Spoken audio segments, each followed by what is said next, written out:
र साथी हो मलाई चाहिँ घरबाट भन्नुहुन्थ्यो क्या पैसा जोगाउनु पर्छ, पैसा जोगा, काम गर्छ र पनि पैसा जोगाउँदैनस् भन्थ्यो कि। हो रहेछ, साँच्चीमै पैसा चाहिँदो रहेछ होइन। आज घरदेखि टाढो आएर चाल पाएँ। अन्त अहिले चाहिँ म केरलामा छु नि त, अनि पैसा चिज चाहिँ निकै चाहिने रहेछ होइन। अब यसरी बसेर पनि हुँदैन, अब कमाउनै पऱ्यो होइन।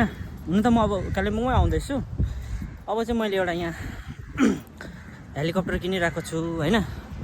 यसबाटै सर्भिस गर्नुपर्छ ल। यहाँ हामी बर्खाको टाइममा चाहिँ कालिम्पोङ टु उता, बर्खाको टाइममा चाहिँ कालिम्पोङ टु सिलगढीको लागि म अब फ्लाइट किनेर यो हेलिकप्टर त किनिसकेँ हो। अब कालिम्पोङ आउँदैछु, कालिम्पोङको लागि चाहिँ यसो पार्किङको व्यवस्था चाहिँ मिलाइदिनु पऱ्यो है ल। त्यहाँ हाम्रो छरछिमेकीहरूले भनिराखेको यसो पार्किङको व्यवस्था चाहिँ मिलाइदिनुहोस् है। लिएर आएँ मैले चाहिँ, यो बुकसुक भइसक्यो हो। म पनि जानु पाउँछ?